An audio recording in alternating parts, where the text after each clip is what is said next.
नमस्कार, बहुत स्वागत है आप सभी का। आप देख रहे हैं आपकी बात और मैं हूं आपके साथ अभिलाष मिश्रा। आज बात करेंगे यूजीसी के उस नए नियम की जिसे लेकर पूरे देश में बवाल मच गया है। सवर्ण छात्र हों या फिर सवर्ण जाति के लोग, वो कह रहे हैं कि ऐसा लग रहा है कि यूजीसी ने मान लिया है कि हम ही सिर्फ गुनाह कर सकते हैं, गुनहगार हम ही होंगे, क्योंकि बाकी सभी वर्ग को एक तरफ कर दिया गया है और कहा है कि इनके ऊपर अगर कोई भी आक्षेप लगता है, कोई भी इनके विरुद्ध कोई बयान देता है तो उस पर कार्रवाई होगी। शोषक और शोषण में शोषित जो है उसमें सीधे तौर पर यह आरोप लगाए जा रहे हैं कि यूजीसी ने तय कर दिया है कि ये लोग शोषित हैं और ये लोग शोषक हैं। उसको लेकर विरोध प्रदर्शन हो रहा है। आप देखिए, नए नियमों में कहा गया है कि स्कूल कॉलेज जो छात्र हैं, माफ कीजिएगा, कॉलेज के, यूनिवर्सिटीज के, उनमें एससी, एसटी और ओबीसी, इन लोगों को बचाने के लिए किसी भी तरह के जातीय, लैंगिक भेदभाव, जातीय भेदभाव, सामाजिक भेदभाव से कुछ नियम लेकर आए हैं। इन नियमों में कुछ प्रावधान ऐसे हैं जिसको लेकर कड़ी आपत्ति, जैसे ये कि अगर कोई झूठी शिकायत करता है तो पहले उस पर कार्रवाई होती थी, पर यहां से उस क्लॉज को हटा दिया गया है। यानी कि आप किसी भी एक छात्र, और सभी जानते हैं कि कॉलेज में युवाओं में छोटी मोटी बात पर झगड़ा होना आम बात है। अब आप फर्ज कीजिए कि कहीं झगड़ा हुआ, दो लड़के आपस में लड़ लिए छात्र, और उनमें से बदकिस्मती से एक जनरल कास्ट का है और एक एससी, एसटी या ओबीसी कम्युनिटी का है, तो क्या होगा? अगर उसने झूठ भी ये बोल दिया या गुस्से में ये बोल दिया कि मुझे जाति सूचक बातें कही गई, तो वो जो दूसरा छात्र है उसका न सिर्फ सस्पेंशन होगा बल्कि उस पर एफआईआर भी हो सकती है और उसके पूरे का पूरा करियर बर्बाद हो सकता है। तो साफ तौर पर यह मांग की जा रही है कि इस नियम को न्याय संगत बनाइए। विरोध प्रदर्शन हो रहा है। खास बात यह है कि सरकार इस पूरे मामले पर ऐसी चुप्पी साध कर बैठी है कि ऐसा लगता है कि कोई है नहीं। तमाम बयानवीर बीजेपी के नेता, जब उनके सामने सवाल पूछा जा रहा है तो नो कमेंट्स कहकर आगे चले जा रहे हैं। कुछ तो नो कमेंट्स भी नहीं कह रहे और कुछ दूर से हाथ जोड़कर कह रहे हैं यह सवाल मत करना। पार्टी की सीधी लाइन आ चुकी है तमाम बीजेपी नेताओं के पास कि इस मुद्दे पर कुछ भी नहीं बोलना है, पर अंदर खाने बताया जा रहा है कि दरअसल बीजेपी की बड़ी रणनीति है। चाहे वो उत्तर प्रदेश के प्रयागराज में चल रहा अभिमुक्तेश्वरानंद विवाद हो, ग्वालियर में हो रही अगड़े और पिछड़ों के बीच की लड़ाई हो, या फिर यूजीसी का यह नया विवादास्पद नियम, बीजेपी अब अपने आप को अगड़ों यानी सवर्णों से दूर कर ओबीसी वर्ग को आकर्षित करने के लिए एक सीधा मैसेज दे रही समाज में कि हम इनके साथ नहीं हैं, आप हमें अपना लीजिए। और यहां तक आरोप लग रहे हैं कि हिंदू मुसलमान के बाद अब आने वाली सियासत में अगड़े और पिछड़ों की राजनीति चरम पर होगी, और इसीलिए ये यूजीसी, अभिमुक्तेश्वरानंद, ग्वालियर के दलित और सवर्णों का विवाद, ये तमाम चीजें बेस बनाए जा रहे हैं ताकि देश की अगली पॉलिटिक्स उस पर खड़ी की जा सके। तो क्या वाकई में इसके पीछे कोई सियासी साजिश है या ये सिर्फ और सिर्फ शोषितों को बचाने की कोशिश है? इसी मुद्दे पर करते हैं आज आपकी बात।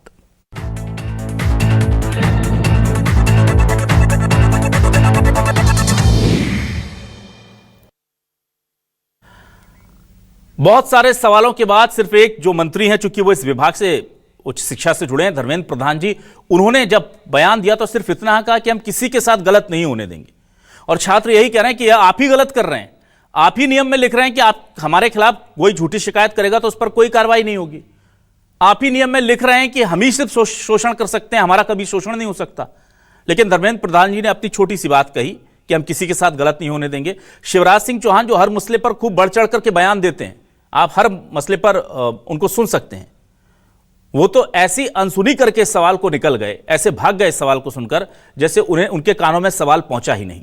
दोनों बड़े मंत्री हैं, सुनिए क्या कह रहे हैं। तरीके से लोग समझ नहीं रहे या फिर विवाद बनाया जा रहा है? देखिए, इसमें मैं एक बात बहुत विनम्रता से आश्वस्त करना चाहता हूं, किसी को उत्पीड़न होने नहीं दिया जाए, कोई भेदभाव नहीं होगा, कोई डिस्क्रिमिनेशन के नाम पे किसी को भी मिसयूज करने का अधिकार नहीं रहेगा। इसमें यूजीसी हो, भारत सरकार हो या राज्य सरकार हो, इसकी दायित्व रहेगी। मैं आश्वस्त करता हूँ, उसको जो व्यवस्था हुई है, भारत की कुछ भी व्यवस्था हो, संविधान की परिधि के अंदर होगा। और ये जो विषय आई है, ये तो सुप्रीम कोर्ट की निगरानी में व्यवस्था है। इसमें आश्वस्त मैं फील करना चाहता हूँ, कोई भी किसी के ऊपर भी अत्याचार या किसी को भी भेदभाव नहीं किया जाएगा। धन्यवाद। धन्यवाद। धन्यवाद। धन्यवाद। एक सवाल है सर यूजीसी को लेकर, तो बहुत जोर से शिवराज जी बोलते हैं धन्यवाद। आप समझ सकते हैं कि पार्टी या तो फंस गई है या फिर पार्टी ने तय कर लिया है कि ये 7-8% के चक्कर में अगर हमारे 50% वोटर छूटते हैं तो फिर हम इस तरफ ही हो जाते हैं, ऐसा कुछ है क्या? इस पर बातचीत करेंगे हम आगे, लेकिन अभी आपको एक बयान सुनाते हैं। नेता प्रतिपक्ष उमंग सिंगार मध्य प्रदेश के, वो क्या कह रहे हैं और बीजेपी से राजपाल सिसोदिया ने क्या बयान दिया है, इस पूरे मुद्दे पर सुनिए। आप 26 जनवरी 15 अगस्त के लिए ग्राम सभा तो कराते हो, लेकिन किसी कानून को लेके कभी आपने चर्चा करी ग्राम स्तर पे? बताया क्या था सरकार? और जिस प्रकार से उसमें विसंगतियां हैं, हर समाज हर वर्ग अपनी अपनी बात कह रहा है। मैं समझता हूं कि इस देश में हजारों जनजातियां हैं, जातियां हैं, भाषाएं हैं, सबको लेके एक मैं समझता हूं कि सर्वदलीय इस पे चर्चा होना चाहिए, उसके बाद इस पे फिर बात होना चाहिए। संसद में कोई भी कानून बनता है, किसी भी कानून में संशोधन होता है तो उस संसद के अंदर उसकी चर्चा होती है। उस चर्चा में सभी सांसदगण भाग लेते हैं और इस प्रजातंत्र में जो संसद सदस्य होते हैं वे सभी पूरे देश भर की जनता का प्रतिनिधित्व करते हैं। तो ऐसे में ये माना जाता है कि किसी भी कानून को बनाने में अप्रत्यक्ष रूप से जनता ही भागीदार होती है, क्योंकि जनता के ही चुने हुए जनप्रतिनिधि सांसदगण उस कानून में अपनी सहमति असहमति प्रकट करते हैं। अब इस पूरे मामले को लेकर के जो कोशिशें कथित तौर पर कहा जा रहा है कि हो रही थी कि समाज में दो फाड़ कर दो, कुछ भी ऐसा कर दो कि अगले और पिछड़े फिर भिड़ जाए, लगभग वो स्थिति बन गई है। आप देखिए क्या कहा जा रहा है जनरल कास्ट की तरफ से और क्या कहा जा रहा है उन लोगों की तरफ से जो इस बिल का समर्थन करते हैं, सुनिए। देखिए, बहुत ही शांतिपूर्वक सभी लोगों ने आके और लोकतांत्रिक तरीके से ज्ञापन दिया है। उस ज्ञापन में जो भी बिंदु होंगे उन सभी के ऊपर प्रशासनिक रूप से हम लोग चर्चा करेंगे और जो भी कार्रवाइयाँ अभी और शेष हैं, बहुत सारी कार्रवाइयाँ की जा चुकी हैं इस प्रकरण में। ज़्यादातर कार्रवाइयाँ वन विभाग की तरफ से हुई हैं, पुलिस की तरफ से हुई हैं और प्रशासन की तरफ से हुई हैं। हम लोग सजग हैं। और आइए अब आपको सुनाते हैं कि कुछ 3 और इसमें हम आपको आगे बयान सुनाएंगे। पहले हम सवाल दिखा देते हैं कि सवाल क्या है। सवाल हमारे बहुत सिंपल और सीधे हैं, जो सियासत से भी जुड़ते हैं और साजिश से। यूजीसी ने माना सिर्फ सवर्ण छात्र अपराध करेंगे, अब कहां गया नारा एक रहेंगे तो सेफ रहेंगे। सवर्ण के नए नियम के खिलाफ शुरू किया आंदोलन, दलित समाज कर रहा यूजीसी का समर्थन। संविधान के समानता के सारे नियमों की अनदेखी, झूठी शिकायतों के खिलाफ क्या कोई कार्रवाई नहीं होगी? यूजीसी के नए नियम के जरिए किसने बिछाई सियासी बिसात? अब हिंदुओं को जातियों में तोड़ होगा, सबका साथ सबका विकास। सीधे सवाल हैं। हमारे साथ कुछ खास मेहमान जुड़ रहे हैं, सीधे रुक कर लेता हूं उनका। मेरे साथ जो मेहमान जुड़े एक एक कर तारुफ करा देता हूं। हमारे साथ कांग्रेस से वरिष्ठ नेता प्रवक्ता रितेश त्रिपाठी जी जुड़ रहे हैं। रितेश जी, बहुत स्वागत करता हूं आपका। मेरे साथ संस्कृति बचाओ मंच से चंद्रशेखर तिवारी जी जुड़ रहे हैं, उनका स्वागत करता हूं आपका। हमारे साथ राजनीतिक विश्लेषक पवन गोयल जी जुड़ रहे हैं, उनका बहुत स्वागत करता हूं। और हमारे साथ संजय चड्डा जी, वरिष्ठ अधिवक्ता और संविधान के जानकार, सुप्रीम कोर्ट के वरिष्ठ अधिवक्ता हैं। संजय चड्डा जी दिल्ली से जुड़ गए, उनका बहुत स्वागत करता हूं। सबसे पहले इस पूरे सवाल को लेकर के मैं रितेश त्रिपाठी जी आपके पास आता हूं। सियासी मुद्दा भी है और अब सियासत भी हो रही है। जरा मुझे यह बताइए कि क्या कांग्रेस का स्टैंड है, क्योंकि यह कहा जा रहा है कि कोई भी पॉलिटिकल पार्टी इस पर स्पष्ट स्टैंड नहीं लेगी। और यह भी बता दूं मैं कि जो जानकारी मेरे पास है कि इस कमेटी ने जो सुझाव दिए थे, उस कमेटी को हेड दिग्विजय सिंह कर रहे थे। अब आपकी प्रतिक्रिया सर।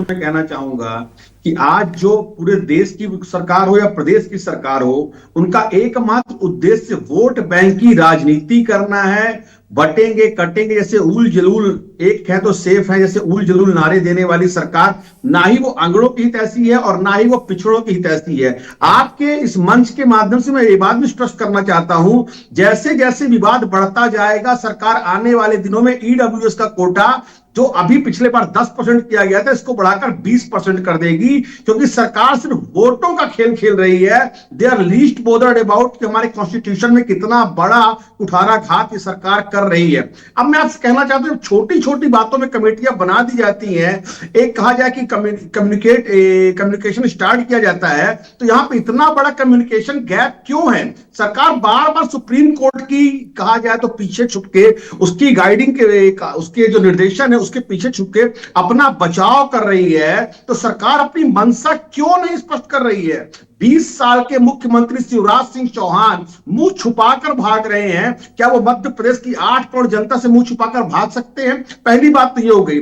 कांग्रेस ने सदैव इस बात को प्रधानता दी है कि समन्वयवादी दृष्टिकोण सदैव आगे लेकर चलना चाहिए।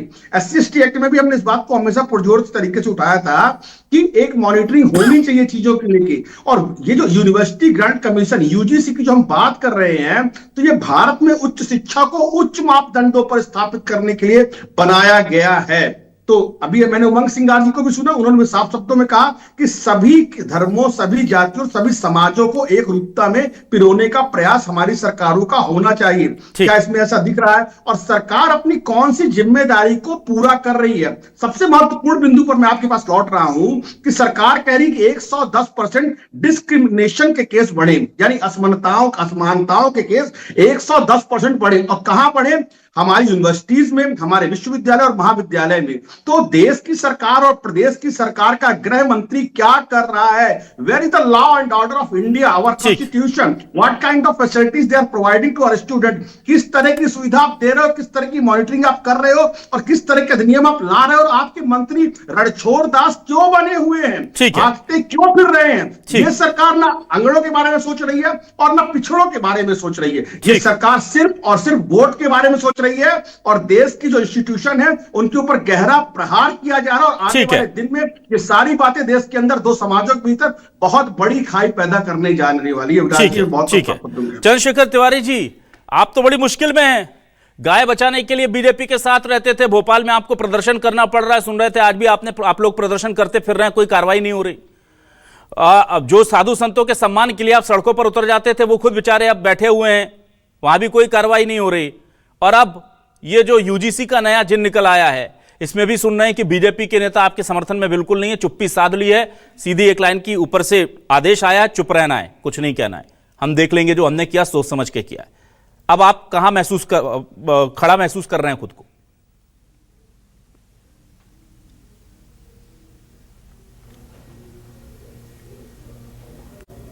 चंद्रशेखर जी, चंद्रशेखर जी जुड़ रहे हैं क्या हमसे? चंद्रशेखर जी, आप मुझे सुन पा रहे हैं? चंद्रशेखर जी तक मेरी आवाज नहीं पहुंच रही है। चलिए, मैं ये सवाल लेकर के पवन गोयल जी आपके पास आ जाता हूं। सवाल अगर आपने सुना है तो प्लीज मैं रिपीट नहीं करूंगा, आप बताएं।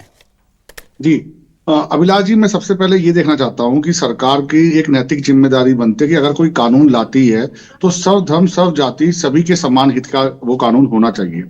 अब एक कानून को इस तरीके से बना दिया गया कि SC, ST और OBC उन तीनों को मिला के जोड़ दिया गया कि अगर कोई जनरल कैटेगरी का छात्र है और कॉलेज में, स्कूल में कोई मिसबिहेव हो जाता है, तो अगर इससे फर्जी भी कंप्लेंट आएगी तो उस बच्चे का भविष्य बिल्कुल दांव पे लग सकता है। लेकिन सरकार ने जो दायित्व रखा या सरकार ने जो आंकड़े पेश किए कि ऐसा देखा जा रहा है कि SC, ST कम्युनिटी के साथ बहुत ज्यादा इस तरीके से व्यवहार किया जा रहा है जो बिल्कुल भी मतलब स्वीकार नहीं किया जाएगा। इसको देखते हुए उन्होंने SC, ST हरिजन एक्ट जब 1990 में बना था, उसको देखते हुए इन्होंने SC, ST के साथ OBC को भी जोड़ दिया।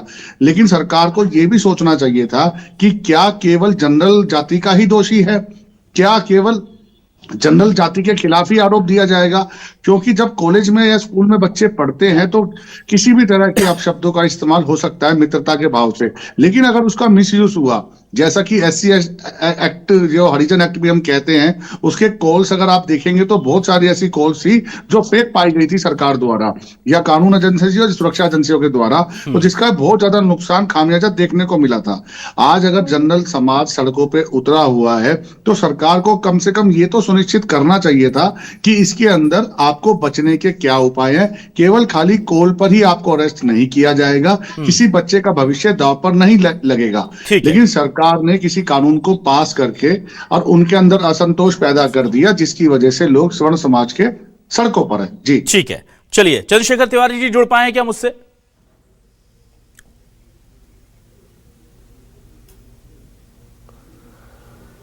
मुझे तो आ रही है आवाज। जी चंद्रशेखर जी, आपसे मैं जानना चाहता हूं, क्या कहेंगे आप? एक और तोहफा मिला है आपको, सबका साथ सबका विकास, कैसा लग रहा है?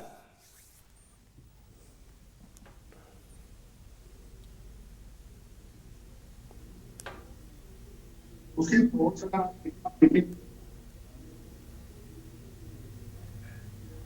इतना डिले होता है क्या? सर किसी और के पास चले जाइए, हमें आवाज नहीं।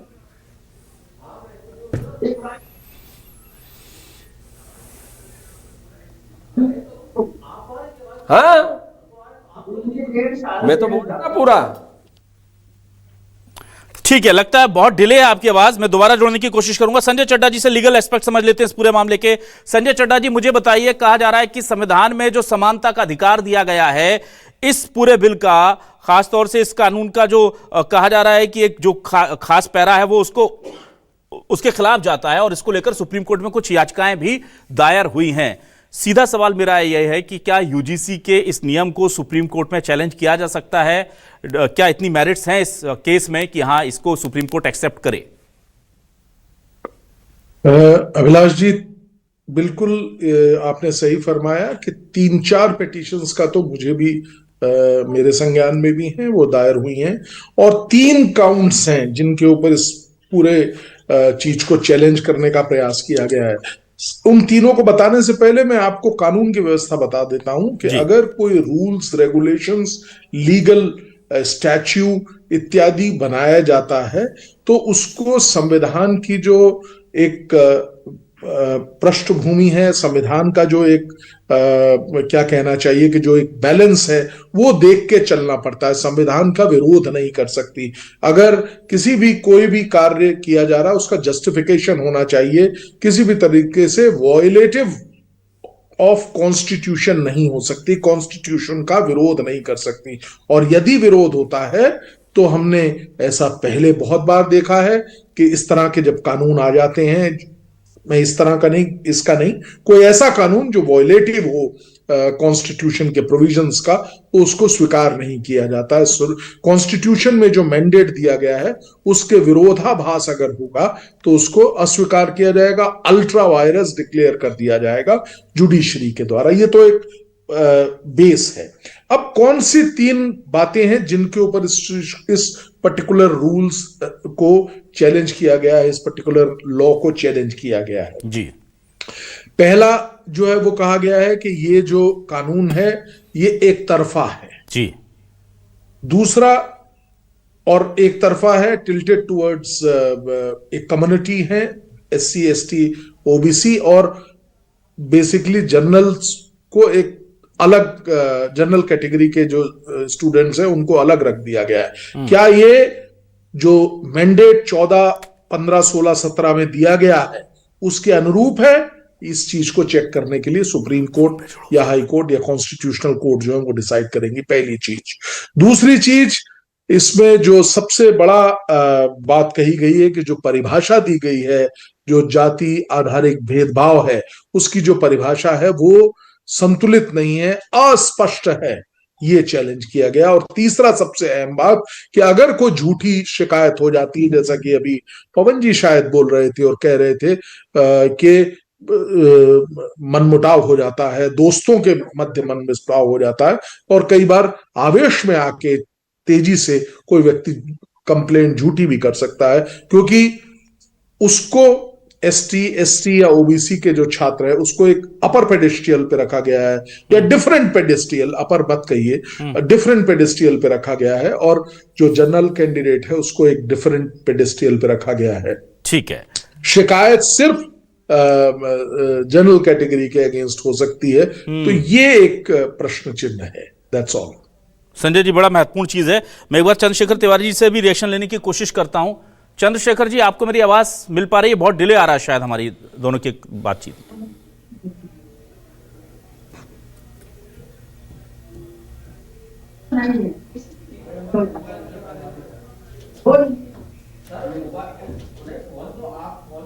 नहीं, चंद्रशेखर तिवारी जी से हमारा संपर्क नहीं हो पा रहा।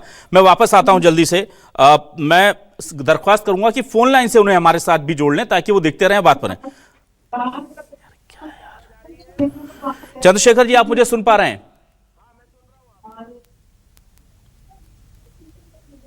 चलिए, मैं वापस आता हूं जल्दी से। रितेश जी, यहां सवाल यह भी है कि मैं लार्जर बात कर रहा हूं कि बीजेपी पर यह आरोप लग रहे हैं कि भाई पहले हिंदू मुस्लिम वाला मामला हुआ, अब वो क्लियर है। तो अब अगड़ा पिछड़ा के अलावा कुछ बचता नहीं, और इसकी वजह भी कहीं ना कहीं वो कांग्रेस को बता रहे हैं कि ये जातिगत जनगणना का भूत जो है आप लोगों ने शुरू कर दिया। अब चूंकि जातिगत जनगणना होनी है, आने वाले वक्त में एक आधार तैयार करना है कि कौन सी जाति का वोट बैंक किसके साथ एसोसिएट होगा। बीजेपी के साथ सवर्ण वोट बैंक हमेशा से एसोसिएट रहा है, लेकिन डेटा अगर निकल के आता है कि 8-10% ही हैं, तो फिर बाकी लोगों को साथ लेने में बड़ी दिक्कत हो जाएगी। यह कहा जा रहा है कि बहुत सोच समझ करके बीजेपी ये स्टेप ले रही है और इन मामलों को जानबूझ करके हवा दे रही है, ताकि एक बहुत क्लियर मैसेज जनता के बीच में चला जाए कि हम इनके साथ नहीं है, आप हमें अपना लीजिए। तो भाई अगर 8-10% छोड़कर 50% ओबीसी और बाकी के SC ST में से अगर आधे भी इस तरफ आ जाते हैं, तो फिर तो सरकार फिर से बनती है ना। तो ये पूरा वोट बैंक का गणित है, और बेवजह देश जो है इसमें कभी हिंदू मुसलमान कभी अगड़ा पिछड़ा में फंस गया है। क्या कहेंगे आप? आपने ये बात कही कि बीजेपी कहना चाहती है कि हम अंगड़ों के साथ नहीं है, पिछड़ों के साथ नहीं है। तो अभिलाष जी, बड़ी गंभीरता से मैं आपके चैनल के माध्यम से पूछना चाहता हूं कि क्या बीजेपी देश में सिर्फ अपने स्वार्थ के अलावा और किसी के साथ है क्या? जो पितृ पुरुष आज पार्टी के हैं आडवाणी, ना बीजेपी उनके साथ है, न सनातन के नाम पर 2 से 240 तक पहुंचने वाली आज शंकराचार्य को चोटी पर घसीटना, वो उनके साथ, साधु संतों के साथ। हिंदुओं की बात की जाती तो हिंदुओं के बच्चों को 30-30 बच्चे जहरीली दवाई से मर रहे हैं, 40-40 लोग मलमूत्र का पानी पीने से मर रहे हैं, तो क्या उनके साथ है? देश में रोजगार देने की बात की गई थी, आए दिन युवाओं पर लाठियां बरसाई जाती है, तो क्या वो देश के साथ है? मैं पूछना चाहता हूं भाई, बीजेपी है किसके साथ? ये ऐसी पनौती है कि जिस दरवाजे पर जाती है अपने ही स्वामी को निपटाती है, एकमात्र उद्देश्य लेके। हमारे धर्मों में कहा जाता है कि डायन भी 7 घर छोड़ती है, पर भारतीय जनता पार्टी पहले ही घर से कुठारा घाट करती है, मुंह में राम बगल में चूड़ी। क्या भगवान राम के साथ है? भगवान राम के बने मंदिर का पूरा भूमि प्राण प्रतिष्ठा कर दी गई, तो क्या भगवान राम के साथ है? आज भगवान राम के अनुयायियों पर लाठियां बरसाई जा रही है, देश के युवाओं पर लाठियां बरसाई जा रही है। किसके साथ है भाजपा? तो आने वाले समय में जहां पर रोटी सेकेगी, जहां पर तवा गरम होगा, भारतीय जनता पार्टी वहीं पर रोटी सेकेगी। आज ये कह रहे हैं कि 110% अपराध बढ़े, तो कहां है इनकी मॉनिटरिंग सिस्टम? कौन सी कमेटी इसमें रहेगी? और भाजपा चाहे, और बड़ी बात कि आपका चंद्रशेखर तिवारी जी से आज कनेक्ट नहीं हो पा रहा है। ये चंद्रशेखर तिवारी जी भाजपा की तरफ से चिल्ला कर बोलते हैं। हम कोशिश कर रहे हैं। आज भाजपा का कोई भी प्रवक्ता इस डिबेट पर अपना मुंह दिखाने नहीं आया, मुंह छुपा कर बैठे हुए हैं। देश की सरकार हमें रणछोड़ दास के हाथ में दे रखी है। सारे रणछोड़ दास जब मुद्दे की बात आती है तो रणछोड़ कर घर में रजाई ओढ़कर बैठ जाते हैं। तो मैं आपसे उम्मीद करता हूं कि आप डिबेट में इनसे बुलाइए, उनका पक्ष जानिए कि देश को किस गर्त पे लेके जा रहे हैं। पूछा तो था शिवराज जी से, बहुत धन्यवाद क्या क्या निकल गए रितेश जी। चलिए मैं आ जाता हूं जल्दी से चंद्रशेखर तिवारी जी। सिर्फ शिवराज जी नहीं, हाँ, 7 केंद्रीय मंत्री सर, सारे केंद्रीय मंत्री विधायक सांसदों से सवाल किए जा रहे हैं पर जवाब ही नहीं आ रहा है। चंद्रशेखर तिवारी जी, आपके पास कोई जवाब है? क्या हो रहा है? बिल्कुल जवाब दूंगा जी। जब मैं डिबेट पर आया हूं तो मैं जवाब दूंगा। सनातन धर्मी हूं, अपना जो जवाब है वो पूर्ण रूप से दूंगा। त्रिपाठी जी बड़े बेताब हो रहे हैं मेरा जवाब सुनने के लिए। जी बोलिए। अभिलाष जी, इसमें मेरा ऐसा सोचना है कि जब ऑलरेडी मैं सरकार के जो भी प्रतिनिधि हैं और केवल संसद में भाजपा के लोग उपस्थित नहीं थे, ये जो त्रिपाठी जी इतने चीख कर गला फाड़कर बात कर रहे हैं, तो उस समय कहां आपत्ति चली गई थी? दिग्विजय सिंह ने क्यों नहीं आपत्ति करी? कांग्रेस के लोगों ने आपत्ति क्यों नहीं करी? भाजपा के लोगों ने नहीं करी, वो तो अलग है ही, सरकार में है, उनको भी करनी चाहिए थी। मेरा इसमें सोचना यह है कि जिस प्रकार हमने भी कॉलेज पढ़ा है अभिलाष जी, जब हम कॉलेज पढ़ते थे तो हमारी मित्रता हर वर्ग के व्यक्ति से होती थी। आज के समय में अगर ये यूजीसी लागू होगा तो व्यक्ति जब मित्रता करने जाएगा तो वो पहले पूछेगा कि आप कौन सी कास्ट के हैं, तब वो मित्रता करेगा। तो ये मित्रता में जो है ये समाज टूटेगा। और हमारा कहना ये है कि हम कह रहे हैं जात पात की करो विदाई, हम भी उसी पे काम कर रहे हैं, संस्कृति बचाओ मंच भी उसी पे काम कर रहा है कि जात पात की करो विदाई, हिंदू हिंदू भाई भाई, तो आप इसमें ये कौन है लोग हैं जो इस प्रकार से ऐसा कानून लाकर हम कैसे एकता प्रदर्शित करेंगे? हम तो सनातन धर्मियों को एक करने की बात कर रहे हैं, और इसमें अगर हमको जात पूछ कर फिर कॉलेज में, आप ये बताइए, ऑलरेडी एट्रोसिटी एक्ट पहले से लागू है, आवश्यकता क्या है यूजीसी लागू करने की? यूजीसी लागू नहीं होना चाहिए। और हमें जो सांसद भारतीय जनता पार्टी के हो चाहे कांग्रेस के हो, जो भी सांसद लोग हैं, उनको सभी को इस पर विचार करके इस कानून को वापस भेजना चाहिए, क्योंकि इससे हमारे समाज में खाई उत्पन्न होगी, सवर्ण जो सनातन धर्मी है उसमें खाई उत्पन्न होगी, और कांग्रेस तो चाहती थी कि खाई उत्पन्न हो, क्योंकि ये तो ऑलरेडी आदि उमंग सिंगार जी का एक वक्तव्य आप सुन लीजिए, हनुमान जी को आदिवासी बता रहे थे वो, अब हनुमान जी आदिवासी थे, अब उमंग सिंगार को शायद कान में बताकर गए होंगे तो कि मैं आदिवासी हूँ। भगवान राम ने जो है वो आदिवासी भीलनी क्या ही जो है वो बेर खाए, सबरी क्या, वो भी आदिवासी थी, उन्हें केवट के साथ मित्रता करी, निषाद राज के साथ मित्रता करी। तो यहाँ मेरा सोचना ये है कि आप किसी भी प्रकार से समाज विघटित ना हो, समाज जो है जिस प्रकार आप क्या लिखा है, आप मैं पढ़ रहा हूं कि जो हम सेफ रहेंगे, एक रहेंगे, तो बिल्कुल एक ही रहना के लिए ये कानून वापस होना चाहिए। नहीं तो जो हमारे आने वाले बच्चे जब स्कूल कॉलेज में जब पढ़ने जाएंगे तो पढ़ने के साथ में पहले वो जात पूछेंगे, बिरादरी पूछेंगे, तब जाके वो दोस्ती करेंगे कि भैया हमें से ही दोस्ती करनी है, हमें तो दलित से दोस्ती करनी है, हमें तो जो SC ST का उसी से दोस्ती करनी है, हमें ठाकुर से ही करनी है। तो इसमें विघटित होगा समाज, और समाज को विघटित होने नहीं देना है। ठीक है, चलिए ठीक है, मैं जल्दी से आ जाता हूं संजय चड्ढा जी आपके पास। संजय जी, मुझे ये बताइए कि इस तरह के मामलों में अमूमन देखा गया है कि पहले एट्रोसिटी एक्ट आया था और उसका मिसयूज बहुत जबरदस्त हुआ था, और उसके बाद वो क्लॉज भी हटाए गए थे सुप्रीम कोर्ट के द्वारा, जिसमें कोई शिकायत अगर आती है तो सीधे FIR दर्ज कर ली जाती थी, जिसकी वजह से बहुत सारे लोग परेशान थे। कुछ एग्जाम्पल भी थे हमारे पास, जिसमें उत्तर प्रदेश का एक पूरा मामला था जिसमें एक शख्स 20 साल तक एक झूठी शिकायत में SC एक्ट में अंदर रहा, और उसके बाद जब वो बाहर आया तो उसकी तो मां गुजर चुकी थी, पिता गुजर चुके थे, जवानी जेल में बर्बाद हो चुकी थी, मकान टूट चुका था, और कोर्ट ने कहा कि आप बाइज्जत बरी हैं 20 साल बाद। तो ऐसे मामले भी थे, पर दलील यह दी जा रही है यूजीसी की तरफ से कि बहुत बड़ा वर्ग जो है वो शोषित होता है। क्या इस दलील की बिना पर यह स्टैंड कर पाएगा सुप्रीम कोर्ट में? देखिए, काफी चीजें हैं यहाँ पे। सबसे अहम बात जो दलील है वो है नंबर ऑफ केसेस जो पिछले कुछ दिनों अर्थात कुछ सालों में, मेरे ख्याल 2020 से लेके और 2026 तक का आंकड़ा, 2025 तक का आंकड़ा समक्ष रखने के पश्चात इस चीज को पेश किया गया है। उस दौरान 100% से ज्यादा इस तरह के मामले सामने आए हैं। ये दर्शाने का, जस्टिफिकेशन देने का प्रयास किया गया। बट मैं कई बातों से निश्चित तौर पे मैं आपके माध्यम से कह रहा हूं कि किसी भी तरीके से, जो तिवारी जी ने भी एक आध बात कही उससे भी मैं सहमत हूं, कि किसी भी प्रकार से द्वेष और खाई बढ़ाने की जरूरत नहीं है, बांटने की आवश्यकता है। फ्यूचरिस्टिक बनिए हमको जो, और ये सरकार को करना, मैं आपको और अपने आप को नहीं कह रहा हूं, सरकार को फ्यूचर को देखते हुए चलना है। क्यों हम पीछे उन्हीं रूढ़िवादी नीतियों में, रूढ़िवादी बातों में पुनः जा रहे हैं? अगर ये ब्रॉड मेरा अपना व्यू है।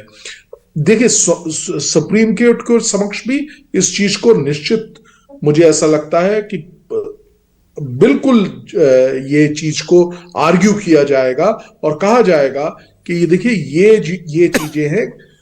आप अगर स्कूलों में, कॉलेजों में, स्कूल का अर्थ मेरा है कि जैसे लॉ स्कूल होता है, तो कॉलेजेस में और यूनिवर्सिटी में आप अगर इस तरीके का डिवीजन, आपका जो लॉ है वो ये परमिट करता है, फंडामेंटल ड्यूटी है आपकी भी, कि आप सौहार्द बनवाएं। इस तरह के अगर रूल्स और लॉ होंगे तो वो सौहार्द बनता नहीं, बिगड़ता दिख रहा है। आपने सही कहा। और ये वाली बात एक बहुत अहम है कि झूठी जो शिकायतें हैं उनका बहुत बड़े स्तर पे सामने आने लगेंगी। दूसरी और तीसरी अहम बात, हमको ये नहीं भूलना है कि अगर इस तरह की शिकायतें आ रही हैं तो क्यों आ रही हैं। वो शिकायतें आ रही हैं तो जरूर कुछ ना कुछ तो होगा। आग लगी है, धुआं निकल रहा है, तो कुछ तो है ही गर्माहट। ये चीज भी देखनी है। लेकिन मुझे लगता है कि मेरा अपना व्यू अवश्य यही है कि आप इस पे एक पुनर्विचार की आवश्यकता जरूर है। ये शिकायत क्यों नहीं, अगर कोई SC ST OBC का बच्चा उसके दूसरे जनरल कैटेगरी के बच्चे के खिलाफ भी अगर कोई उसने अन्याय किया है, इन लोगों ने अन्याय किया है, इस कैटेगरी के बच्चे ने किया, तो वो भी उसको भी शिकायत करने का अधिकार होना चाहिए। मेरे ख्याल से ऐसा एक ब्रॉड फंडामेंटल चीज बननी चाहिए।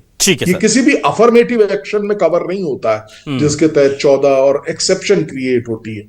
और क्या इस तरह की शिकायत के लिए एक क्लास बनती है SC ST और OBC, यही चेक होगा सुप्रीम कोर्ट के समक्ष। ठीक है, अगर सुप्रीम कोर्ट समझेगी कि यहां बनती है, ऐसे केसेस आ रहे हैं, तो मुझे लगता है कि ये कानून को स्वीकृति मिलेगी। ठीक है, मैं वापस आ जाता हूं जल्दी से पवन गोयल जी आपके पास। पवन गोयल जी, देखिए कहा जा रहा है कि बीजेपी अगर इस मसले पर चुप है तो जाहिर सी बात है UGC और जो वो कमेटी थी उसे पता था कि क्या ड्राफ्ट सौंपा जा रहा है, क्या ड्राफ्ट बन रहा है। बहुत सोच समझकर यह कहा जा रहा है कि वो ये फैसला ले रही है और सीधे तौर पर तुष्टीकरण से जोड़कर इसे देखा जा रहा है। अब मुझे यह बताइए कि इसके पॉलिटिकल इंपैक्ट क्या हो सकते हैं और बीजेपी की पॉलिटिकल विलिंगनेस क्या होगी। क्या वो इस UGC के नियम के साथ खड़ी है, उसकी खामोशी को हम ये मान लें, और उसके साथ खड़े होने का मतलब क्या हम ये भी मान लें कि अब सवर्णों से कहा कि भाई ठीक है यहीं तक, अब नहीं चाहिए, 7-8% में हमारा कुछ नहीं होने वाला, आगे हमें OBC 50% और SC ST सब देखना है। क्या यह मैसेज सीधे तौर पर बीजेपी दे रही है? क्योंकि कोई भी बीजेपी का नेता इस मामले में कुछ भी कहने को तैयार नहीं है। जी अभिलाष जी, मैं आपके सवाल से पूरी तरीके से सहमत हूं। उसका रीजन सबसे बड़ा यह है कि राहुल गांधी ने या विपक्ष के नेताओं ने बहुत बार ये आरोप लगाए थे कि अगड़ों के पास या जनरल के पास बहुत सारी, या जो भारतीय जनता पार्टी का जितनी बार भी अध्यक्ष बनता है वो एक अगड़ा होता है कि भारतीय जनता पार्टी बीजेपी अगड़ों की है। जैसे यूपी में एक नारा लगा था PDA का, पिछड़ा दलित और अल्पसंख्यक, कि भारतीय जनता पार्टी एक अगड़ों की राजनीतिक पॉलिटिकल पार्टी है और उनके खिलाफ उनके साथ रहकर करती है। तो ये जो कहीं ना कहीं UGC इस बात को दर्शाता है कि भारतीय जनता पार्टी ने दबाव में आकर ये फैसला जल्दबाजी में लिया। लेकिन मैं ये कहना चाहता हूं कि भारत एक लोकतांत्रिक देश है। डेमोक्रेसी कंट्री होने की वजह से भारत के अंदर हिंदू, मुस्लिम, सिख, ईसाई, क्रिश्चियन, पारसी, जैन, बौद्ध, इन सबको देखा जाता है। तो जब कोई 0.1% या 2% सिख या उस 0. समथिंग के अंदर अगर कोई कास्टिज्म है, भारत एक लोकतांत्रिक देश है और जनरल कैटेगरी लगभग 10% के आसपास है, तो अगर जैसे आप एक चैनल पे भी News 24 के माध्यम से मैं कहना चाह रहा हूं, जिस तरीके से आप स्क्रीन पे दिखा रहे हैं कि ये विष्णु तिवारी 20 साल तक जेल में रहे, तो मिसयूज बहुत ज्यादा हुआ। सिर्फ एक कास्ट को एक तरह से काउंटर कर देना कि आप जनरल के हो, और एक क्लास के अंदर 4 दोस्त हैं, 3, एक SC, एक ST, एक OBC और एक सिंगल जनरल है, तो तीनों से वो अपने आप को अनसेफ महसूस करेगा। तो सरकार को इसके अंदर इंप्लीमेंट करने चाहिए, संशोधन करने चाहिए। सरकार को 543 लोकसभा के जो सदस्य हैं, 236 के आसपास जो राज्यसभा के सदस्य हैं और बाकी जो विधानसभा है, तो विधायकों को या लोकसभा के मेंबरों को, MPओ को या निगम पार्षद या मेयर्स को ये सोचना चाहिए और इस पर विचार विमर्श बिल्कुल करना चाहिए कि अगर आप किसी कानून को ला रहे हो तो कम से कम ये प्रावधान भी हो, अगर तो कोई झूठी FIR करता है, अगर तो कोई झूठी कंप्लेंट करता है, अगर वो उसमें दोषी पाया जाता है तो उसके ऊपर कोई कड़ा मुआवजा हो या कोई सजा हो, जिससे कि उनको कोई सेफ साइड तो मिले। एक सेकंड और, जनरल के लिए कम से कम ये सिक्योरिटी तो दे दी जाए कि अगर आपके खिलाफ कोई एक्शन होता है तो आप कहीं ना कहीं सेव खड़े हो। आप सीधा ही सीधा उसके खिलाफ इतना एक्शन ले लेंगे तो इसका बहुत ज्यादा मुआवजा सरकार को देना पड़ेगा और ये विरोध बहुत सही होगा। जी ठीक है, मैं वापस आ जाता हूं जल्दी से। चंद्रशेखर तिवारी जी, आप मुझे सुन पा रहे हैं? हाँ जी बोलिए विलास जी। चंद्रशेखर तिवारी जी, देखिए यहां सवाल यह है कि एक तरफ आप लोग समाज को जोड़ने की बात करते हैं, बीजेपी भी कहती है कथित तौर पर, लेकिन उत्तर प्रदेश में हमने देखा कि कुछ जगह से सवर्ण सांसद या विधायकों को चूड़ियां भेंट की जा रही हैं, तस्वीरें भी हम दिखा रहे थे अभी, और किसी भी बीजेपी के बड़े नेता ने या विधायक ने या जनप्रतिनिधि ने इस पूरे मामले में चुप्पी साध ली है। ऐसे में अब जब अपने हक की बात के लिए लड़ाई लड़ रहा है सवर्ण समाज, जिसमें ठाकुर हैं, वैश्य हैं, ब्राह्मण हैं, ये तमाम लोग, तो ये समाज की वजह से चुप हो गए हैं या उनको लग रहा है कि भाई लॉजिकली या लीगली ये गलत नहीं है, ये होना चाहिए समाज में, चूंकि SC ST और OBC के खिलाफ इतना ज्यादा अन्याय होता है कि ये हो जाना चाहिए। उनकी खामोशी के पीछे आप क्या वजह देख पा रहे हैं? क्या वोट बैंक का डर है या वाकई में इस कदर अत्याचार हो रहा है और सिर्फ सवर्ण 8-10% सवर्ण जो हैं वो OBC और SC ST पर इतना ज्यादा अत्याचार कर रहे हैं कि ये नियम जरूरी है कॉलेजों में? आप भी समाज में रहते हैं, आपको क्या लगता है क्या वजह है खामोशी की? देखिए, मुझे लगता है कि जो भी सांसद है, मैं कहता हूं किसी भी वर्ग का सांसद हो, सांसद को अगर कोई गलत है, जनप्रतिनिधि का मतलब होता है उसको केवल एक कास्ट ने नहीं चुना है। जनप्रतिनिधि जो है वो सारी जनता का जनप्रतिनिधि है और जनता ने उसको चुना है। तो जनता में हिंदू भी है, मुस्लिम भी है। जैसे मान लीजिए प्रदेश का जो मुख्यमंत्री होता है, मुख्यमंत्री होने के बाद वो किसी पार्टी का मुख्यमंत्री नहीं होता, वो प्रदेश में रह रही पूरे जनता का, जितनी जनसंख्या उनका सबका मुख्यमंत्री होता है। तो सांसद विधायकों को सबको इस पे बात करनी चाहिए कि आप ये बताइए, जिस प्रकार से अभी मैं पवन जी को सुन रहा था तो उन्होंने कहा, तो अगर 3 दोस्तों में एक सवर्ण है तो वह अंश से अपने आप को सेफ महसूस नहीं करेगा। और एक चीज इसमें मैं और जोड़ना चाहता हूं कि वो 3 मिलकर उस एक को हर तरह से दबाने का प्रयास करेंगे। दबाने के साथ में मतलब ये कि वो हो सकता है उसे इस प्रकार भी ब्लैकमेल करे कि भैया अगर तूने ज्यादा कुछ गड़बड़ करी तो तेरे खिलाफ हम मुकदमा दर्ज करा देंगे। तो इसकी जांच कौन करेगा कि उसने सही कहा है कि गलत कहा है?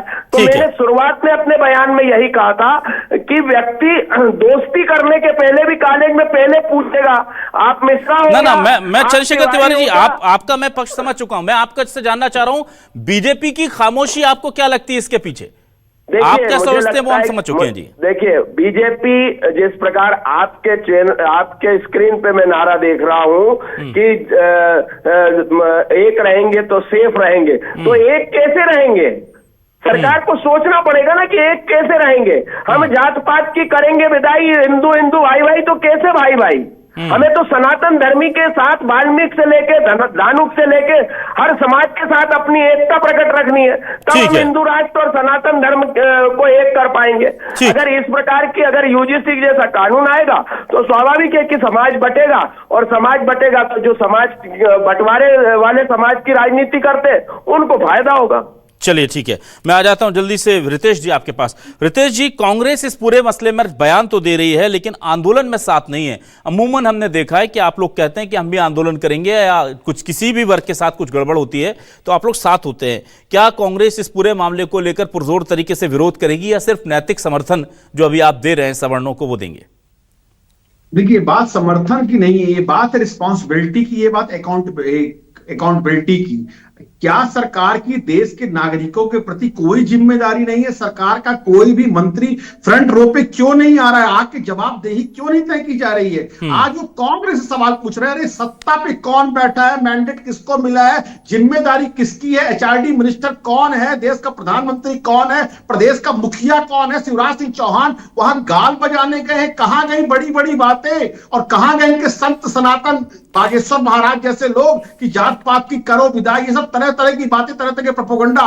तो आज ये सरकार रणछोड़दास बनी बैठी है, इनका कोई प्रतिनिधि न किसी चैनल में आ रहा है, न अपनी कोई बात रख रहा। मैं कह रहा हूं SC ST वर्ग को संरक्षण दिया जाना चाहिए, उनको आगे बढ़ाया जाना चाहिए, परंतु समाज में एक रूपता का भाव खत्म नहीं होना चाहिए। ये बात बहुत स्पष्ट है और पूरा देश इस बात को कह रहा है, और कांग्रेस भी इसी बात को उठा रही है कि चीजों को अगर नियंत्रित तरीके से आगे बढ़ाया जाएगा तो हमारे लिए हितकर है, परंतु यदि कोई गाड़ी बेलगाम हो जाएगी तो वो देश के लिए आत्मघाती कदम हो जाएगा। तो भारतीय जनता पार्टी मात्र अपने स्वार्थ की राजनीति कर रही है, देश को गड्ढे पे डाल रही है, और आने वाले दिनों में इस तरह के नियम, इस तरह की जो भारतीय जनता पार्टी का उदाहरण है कि पूरा अपना समीकरण सिर्फ वोट के लिए सेट करेंगे, तो वो ना अंगड़ों का ध्यान रख रही, ना पिछड़ों का ध्यान रख रही है। पिछड़ों का हितों को ध्यान रखना चाहिए। बिल्कुल, देखिए बीजेपी पर आप कह रहे हैं, ठीक है, विरोध आपका। मैं आपसे जानना चाहता हूं, क्या आप केवल नैतिक समर्थन देंगे या कोर्ट में या सड़कों पर सवर्ण समाज के साथ खड़े रहेंगे? सीधा सवाल है मेरा। ये समाज के साथ, ये बात समाज के साथ खड़े होने की बात नहीं है। जिस तरह से सुप्रीम कोर्ट की गाइडलाइन का पक्ष रखा जा रहा है, रेफरेंस दिया जा रहा है, तो इसकी आवश्यकता थी कि सरकार का क्या दृष्टिकोण है। हम समता, रितेश जी, सरकार ने तो अपना बता दिया ना दृष्टिकोण। मैं आपसे जानना चाह रहा हूं, कांग्रेस का दृष्टिकोण बताइए रितेश जी। रितेश जी, आप सरकार पे अटक गए, सरकार के साथ साथ विपक्ष की भी तो जिम्मेदारी है, सरकार के साथ साथ विपक्ष की भी जिम्मेदारी है। आपका क्या दृष्टिकोण है, कांग्रेस की क्या पार्टी लाइन है, ये तो बताइए। आप आएंगे इनके साथ सड़कों पर या केवल नैतिक समर्थन देंगे, बयान देंगे इनके समर्थन में, ये जानना चाह रहा हूं। देखिए, बात समर्थन की नहीं है, बात है कि जो अनुच्छेद लाया जा रहा है, जो नियमावली लाई गई है, तो हमारा सिर्फ साफ साफ कहना है कि समता मूलक समाज के साथ जो गाइडलाइन है, उसको लेकर हमको आगे बढ़ना है। और पवन जी, मैं जानबूझ करके बार बार ये सवाल कर रहा था, ठीक है, ताकि मैं स्पष्ट कर पाऊं कि बीजेपी ने तो कन्नी काटी ली है, पर कांग्रेस को भी फूक फूक के कदम रखना पड़ रहा है, क्योंकि ये पूरा मामला वोट बैंक का, इससे SC/ST पर हो रहा है शोषण का कोई लेना देना नहीं है, इससे सवर्णों के खिलाफ हो रहा है अत्याचार का कोई लेना देना नहीं है। यह स्पष्ट हो जाता है कि यह पूरा मामला वोट बैंक का है। बीजेपी की चुप्पी, कांग्रेस की मजबूरी कि बस थोड़ा सा बयान देना है, इससे आगे नहीं बढ़ना है, कहीं हम उनके साथ खड़े तो विरोध में ना हो जाएं। तो ये पूरी तौर पर क्या जनता तक मैसेज जाएगा कि सियासत लड़वा रही है दोनों को? नहीं अभिलाष जी, इसके अंदर बहुत इंपॉर्टेंट पॉइंट है जो मैं न्यूज़ 24 MP पे रखना चाहता हूं, जो आपको आंकड़े बहुत पसंद आएंगे, क्योंकि फैक्ट के साथ बात कर रहा हूं मैं। उत्तर प्रदेश की राजनीति पूरे भारत को प्रभावित करती है। आपकी बार 400 पार का नारा करने वाली पार्टी 240 पे सिमट गई।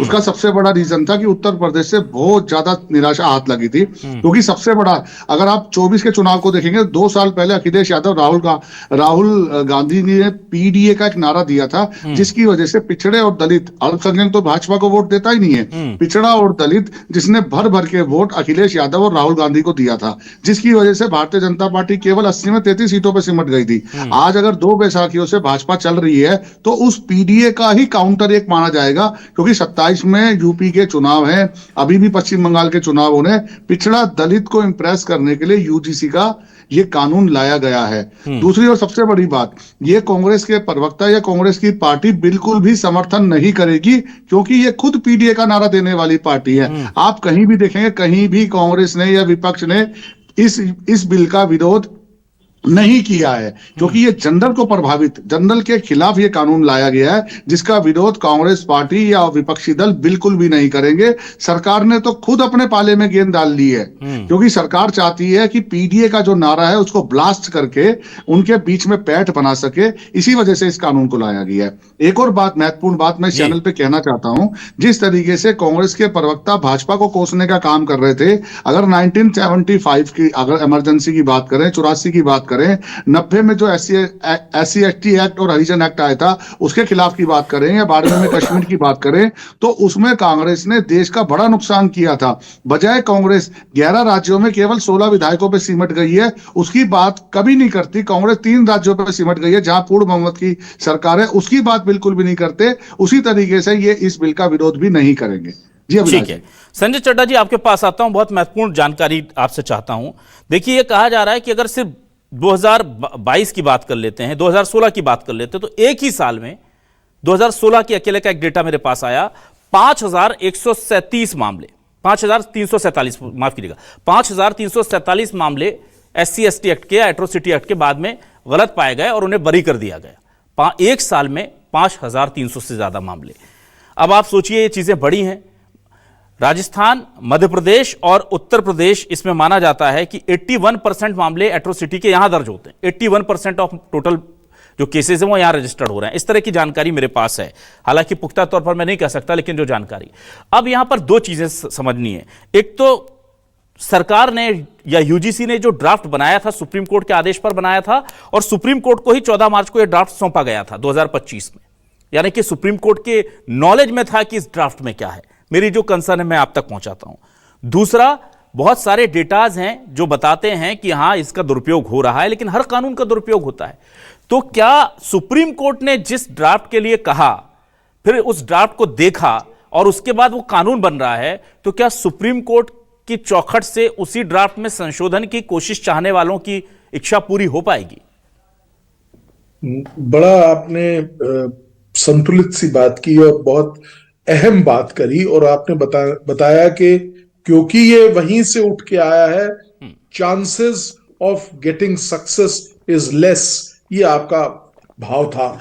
बिल्कुल आप सही कह रहे हैं एक बात से, लेकिन जब इस पृष्ठभूमि को बताया जाएगा कि इतनी बड़ी संख्या में केसेस जो हैं जो रिजल्ट नहीं दे पा रहे हैं, वो सारी चीजें जब तथ्य सामने पेश किए जाएंगे, कैसे बताया जाएगा कि जो जो जो जो प्रोविजन है वो एक तरफा है, अगर वो प्रूव करते हैं, ये बताएंगे कि गलत जो शिकायतें हैं उनको हम देख रहे हैं, पाते हैं कि वो आ रही हैं, और वो गलत शिकायतों में गलत शिकायत करने वाले को कोई उसका रिपरकशन नहीं है।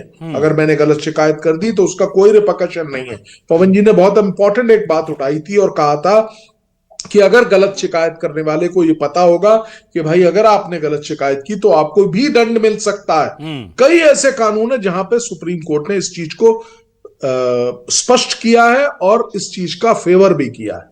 फिर इसी प्रकार से जो जहां तक बात है परिभाषाओं की, वो परिभाषाएं जो अस्पष्ट है, जो सही नहीं है, उनको भी, तो ये तीनों पॉइंटों पे मेरे ख्याल से विचार होना चाहिए और विचार होगा। मैं इस बात से बिल्कुल सहमति देता हूं कि ये तीनों चारों इश्यूज जो हैं वो डिस्कशन के योग्य हैं। आर्ग्यूमेंट्स के साथ अगर रखे जाएंगे कोर्ट के समक्ष तो होगा। और एक मैं अपने मन की बात भी कहना चाहता हूं, जो बार बार आपने कई बार सवाल पूछा और कई लोगों ने कहा, देखिए कांग्रेस जो है वो अब डिफंक्ट होने की तरफ बढ़ रही है जिस तरीके से वो लोग कर रहे हैं, जबकि ये एक अच्छे लोकतंत्र के लिए बहुत बहुत गलत बात है। कोई एक्शन ही नहीं लेते ये लोग।